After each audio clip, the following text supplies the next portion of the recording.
Welcome to the Old Time Radio Westerns. I'm your host, Andrew Rines, and I'm excited to bring you another episode absolutely free. This episode is one of many released every month, totaling over 80 episodes so far.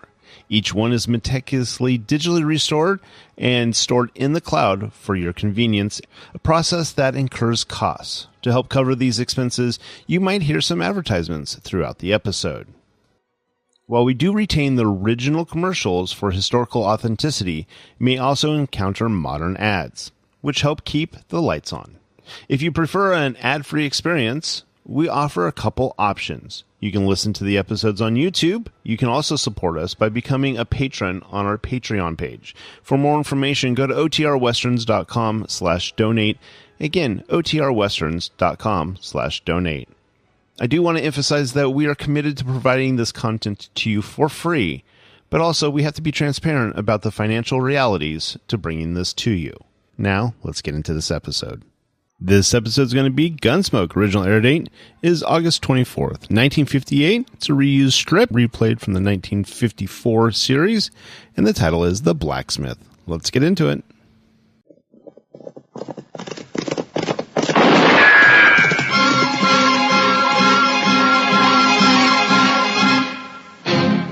Around Dodge City and in the territory on West, there's just one way to handle the killers and the spoilers, and that's with a U.S. Marshal and the smell of Gunsmoke.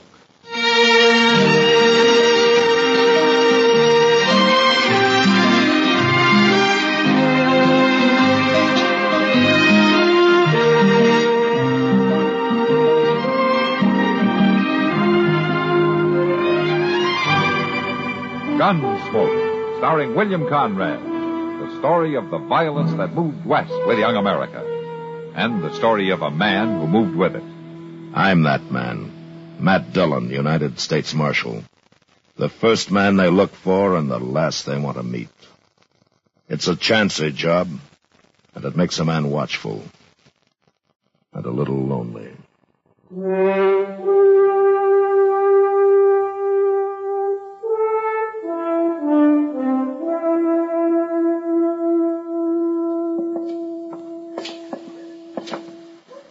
Mr. Dillon, you figure Emil will have your horse shod by now? He should have, Chester. He's a good blacksmith. I swear I don't see how nothing but prairie can wear out shoes so fast. Wears your boots out fast enough. Well, yeah, but they ain't iron. Though the shape my feet's in, they might well be. Something else, Dutchman. Yeah, Gil Tallman must be waiting for a horse. He's a loudmouth, ornery cuss, ain't he? Got through with him. That horse was so lame he couldn't walk a foot. Ought to break your face. Please, if it was my fault, something I did wrong, don't pay me anything. What's the matter, Emil? Huh? Oh, Marshal, this fool Dutchman messed up my pony. Oh? Maybe it was a stone bruise. Ain't no stone bruise, Marshal. It's pinched feet. That's what it is. I ain't paying a cent to any blacksmith who cripples horses. Well, of all the mule-headed... It is all right, Chester. Best we forget it now. I purely don't like that, man. How about my horse, Emil? All finished. New shoes all around. Yeah, good. How much owe you? $2. All right. Here you are. Thank you. Yeah, Chester, you get up behind. I'll ride you back to the office, huh? Come on. There. Marshal, Yeah. Mr. Tolman is wrong about me. The horse he ride just now is one I shoot 2 days ago. You can see he is not lame. He didn't seem to be. There sure wasn't nothing wrong with the way he traveled. Emil, this has been going on for a long time. Why is Tolman hoorahing you? Do you know? Oh, maybe because I am German, maybe something else, who knows. Well, I'll ask him to pay his bill if you like. Oh, Marshal. You won't get rich if you aren't paid, Emil. Money is good, yeah, but not worth enemies. Now, whatever you say. Ready, Chester? Yes, sir. All right, hold on.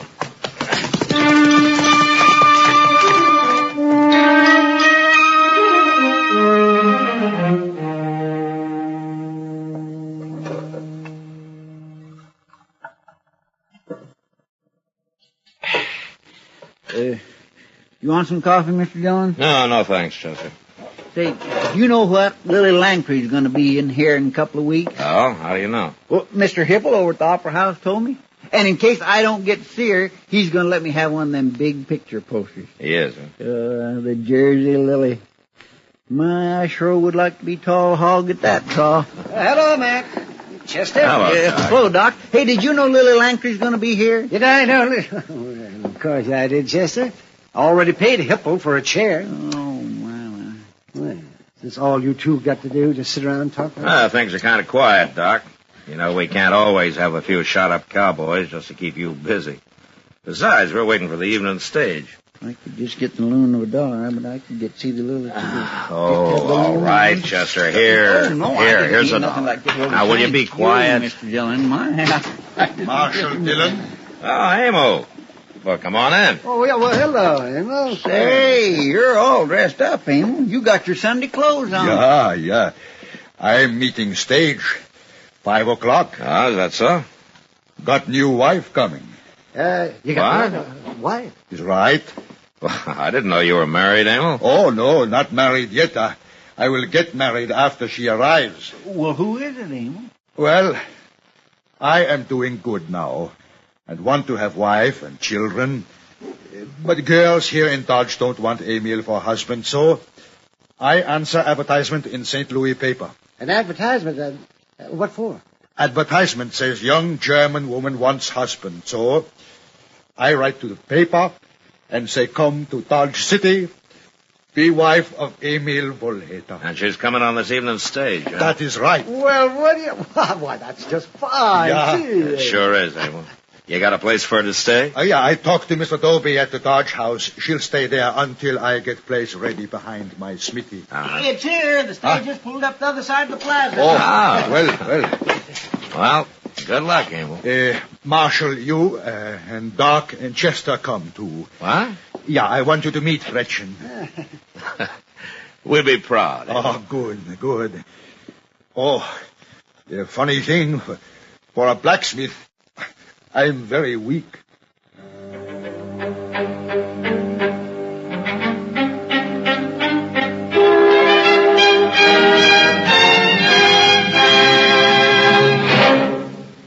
Elijah Cuddlestone was his name, and politics was his game.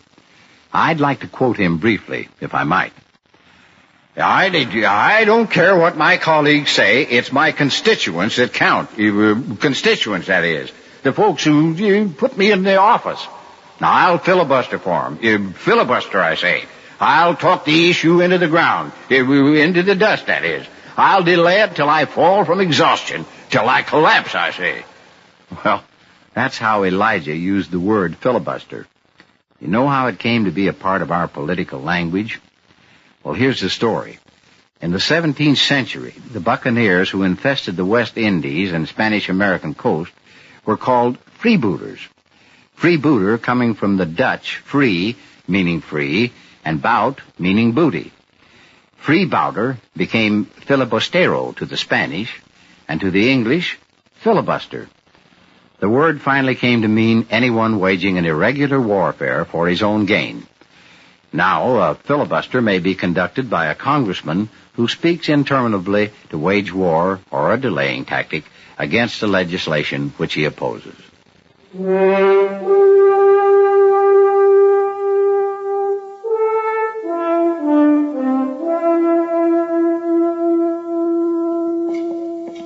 You know, Marshal, all my life I am not afraid of anything, but now, for no reason, my stomach is sick. Yeah. There's only one woman getting off the stage. That must be her. Yeah. Say, she's a pretty little thing, ain't she? Yeah, she sure is. Well, go on, Amo. She's standing there waiting. We'll wait here. Well, go on. Oh. Well, go on, man, go on. There's plenty of time to be nervous later. Ja. Fräulein Schiller. Ja? Grüß Gott. Ich bin Emil Volheta. Ich bin fröhlich und glücklich, dass Sie gekommen sind. Volheta? Ich hoffe, die Reise war nicht zu schwer. Nein, ganz gar nicht. Ich bin erfreut, hier zu sein. Meine Freunde sind sehr liebe Leute. Ich werde sie Ihnen vorstellen.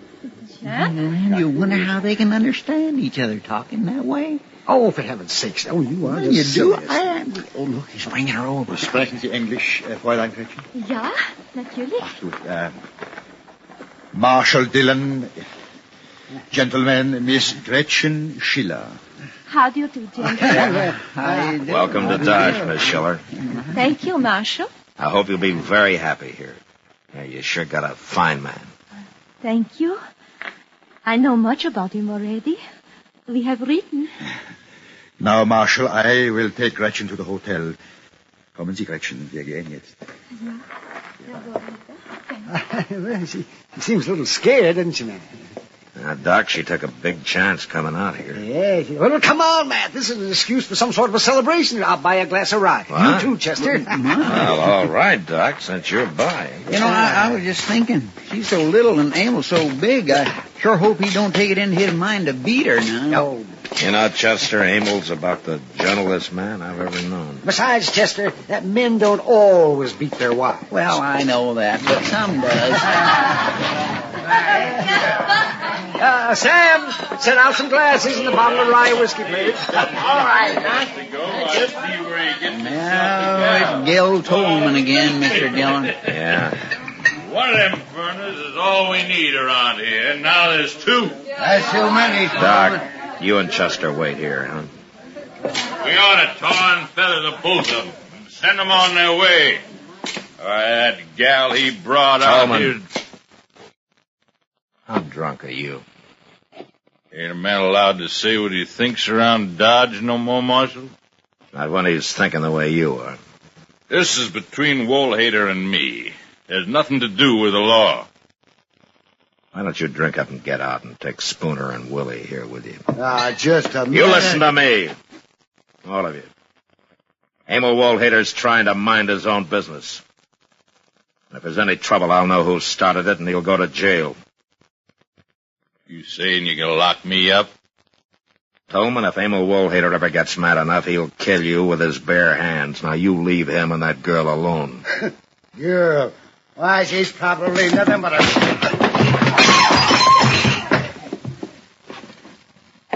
All right, Tolman. You and Spooner carry Willie out of here. Okay, Marshal. We'll go. But just remember, I got a score to settle with that blacksmith.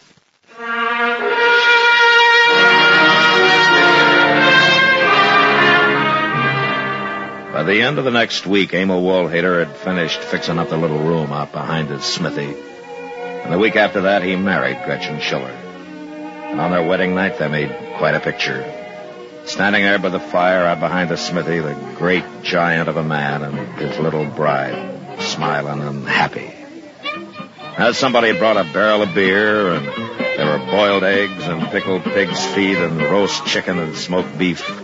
And some of the women had brought sugar cakes and dried apple pie, and some of the men whiskey.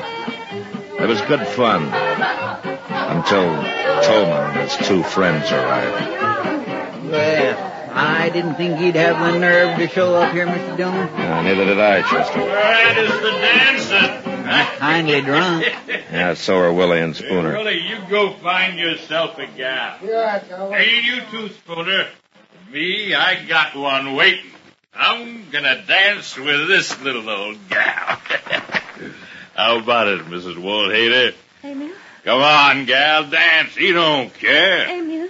We are all friends here, but Nobody's dancing right now, Tolman. Why don't you forget it? Well, if it ain't the marshal. You are welcome here, Mr. Tolman. There's food on the table and drink. I don't want nothing to drink. I want to dance. Hey, you start up that music. Come on, you. We're going to dance. Maybe you drink too much to dance, Mr. Tolman. Why don't you just go home, Tolman, and sleep it off, huh? Me and Gretchen's going to dance right now. Let go. Sorry to do this, Mr. Tolman, but now we put you in water. Put me down, you stupid Cool ass. you off. Put me down. All right. There you go.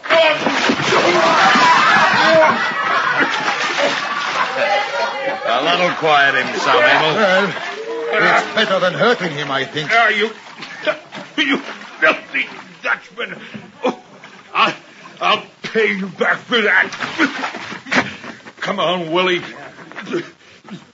Spooner, let's get out of here. Everybody, have fun. No troubles on wedding night of Gretchen and Emil.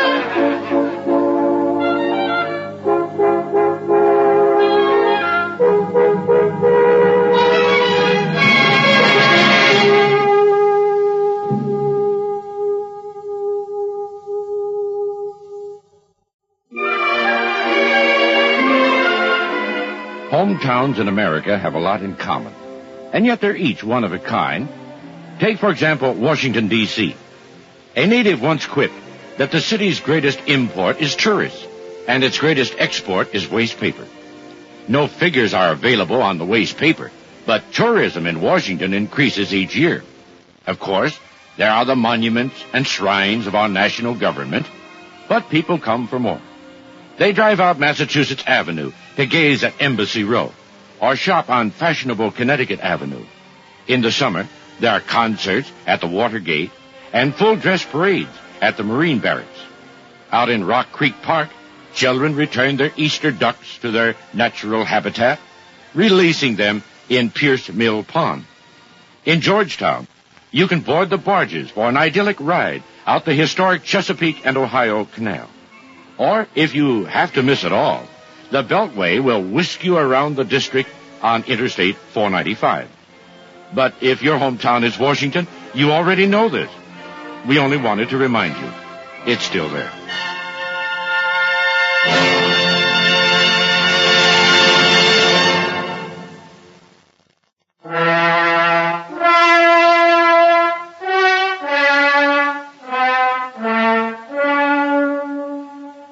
There wasn't any more trouble that night or in the week that followed. I kept my eyes open, but there was no sign of Tolman or his friends, and Dodge was pretty peaceful. And then late one night, trouble did come, but not in the way I'd expected. I'd been out at the Crockett place, and when I rode back up to the office, Chester was waiting for me. Mr. Dillon? Hi, Chester. Oh, Mr. Dillon, I sure am glad you're back. What's the matter? Oh, there's been a fire. What? It was the blacksmith shop. What? A bunch of the men still over there. But well, where's Emil? I don't know. Nobody ain't seen him. What about Gretchen? Oh, Miss Kitty's with her. Oh, she's awful upset, poor thing. By the time we got bucket lines going, the place just about burnt to the ground. Well, how'd it get started? I don't know, but a shack like that flares up pretty quick. They didn't have time getting nothing out of beds or tables and such like. Look, there it is. Yeah, there isn't much left but a pile of coals. There's Miss Kitty right over there. Oh, yeah. Hello, Matt. Gretchen? Kitty?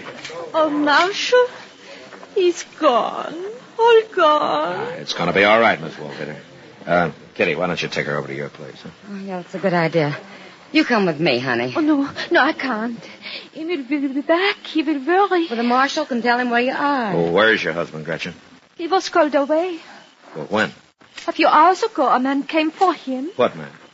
One of the men who came our wedding night with Mr. Tolman. Oh, she means the night of the chivalry, Matt. Yeah, they must have been either Willie or Spooner. Yeah, that's Gretchen, right. leave. Bist du verletzt? Oh, dear God. He was so pinched, Himmel. mein Herz, I'm going to mein take her with me, Mr. Wolfetter. Yeah, you are kind, Miss Kitty. Right now, she needs a woman. Yeah, sure. Come on, Gretchen. Let's go. Yeah, all right. Marshal, I think somebody set that fire. Well, why? Somebody wanted me away from my place. So he told me I was needed down the trail toward Willow Bend. A horse had pulled up lame because of thrown shoe. Yeah? But there was no horse. Well, who was it, Emil? It was the man Spooner. Emil, if you'll say Tolman was behind this, I'll have him in jail by morning. No, Marshal, I don't know for sure. But anyway, this I settled myself. I won't have any killing, Emil. There will be no killing.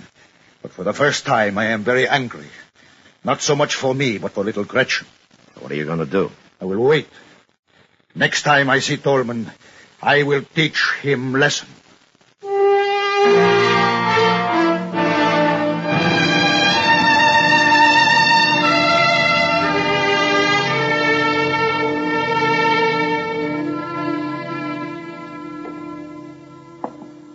Mr. Dillon, Yeah, what is it, Chester?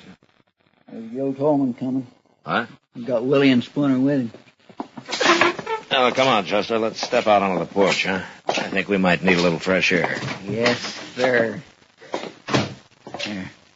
Look at the three of them walking right down the middle of the plaza. There's Emil across the street waiting for him. Yeah. Hey, Tolman! You and your boys come over here. Why, sure, Marshal. What do you want? Old man. That crazy Dutchman. All right, Tolman, all of you, drop your guns. Now, just a minute, Marshal. Drop them, I said. Come on. That's better. Now, gentlemen, I think the blacksmith wants to talk with you. What? Mr. Tolman, I don't mind when you don't pay me for work. I don't mind when you are a little drunk. But when you do something to hurt my Gretchen, I mind very much. What are you talking about? I am going to fight you, Tolman. You lay a hand on me, Spooner and Willie here will tear you to pieces. I don't want to fight other men, but if they try to stop me, it's too bad. You're crazy. No, just very angry. Boys, get the Dutchman.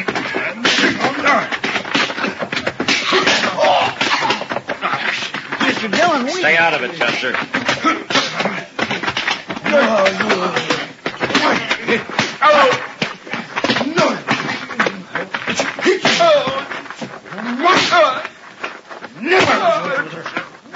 All right, Emil.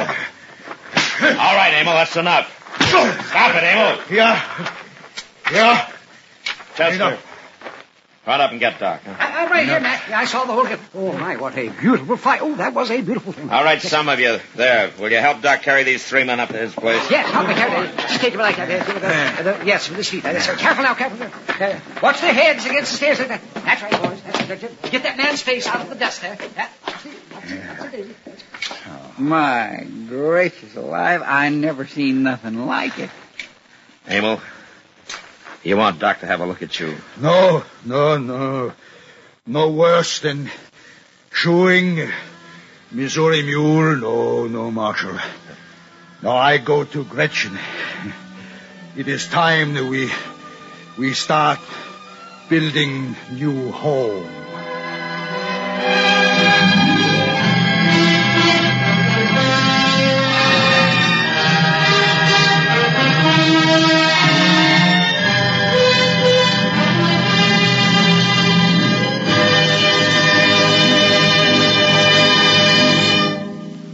With your permission, I'd like to quote an excerpt from a speech by that old political character, Elijah Cuddlestone. And I say, we've stated and declared, that is, that pork barrel appropriations are not going to be our salvation.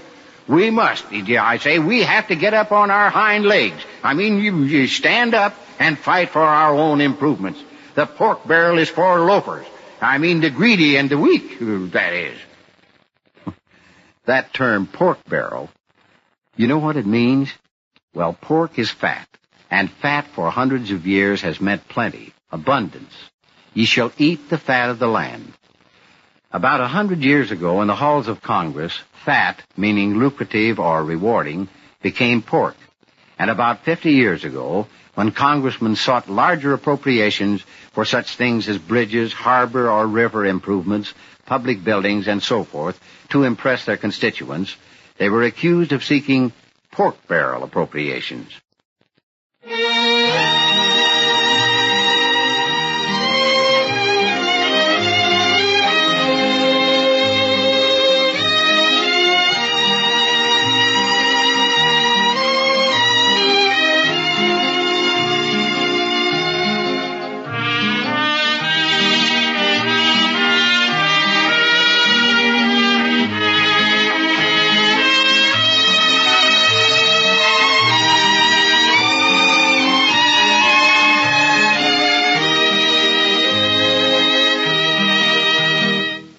Gunsmoke, produced and directed by Norman McDonald, stars William Conrad as Matt Dillon, U.S. Marshal.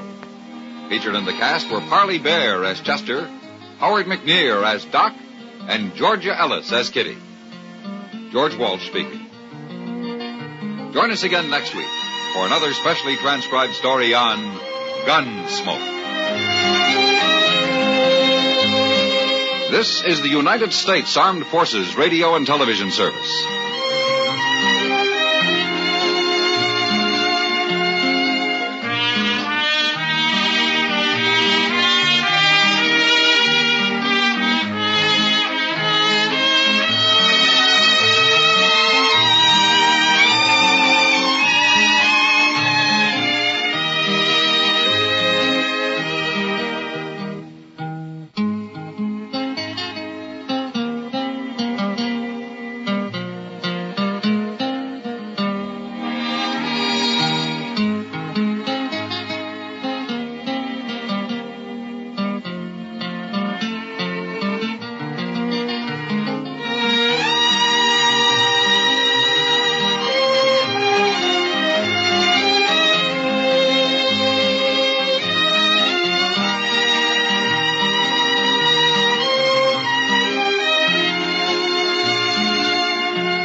This has been a presentation of OTRWesterns.com, and we hope you enjoyed.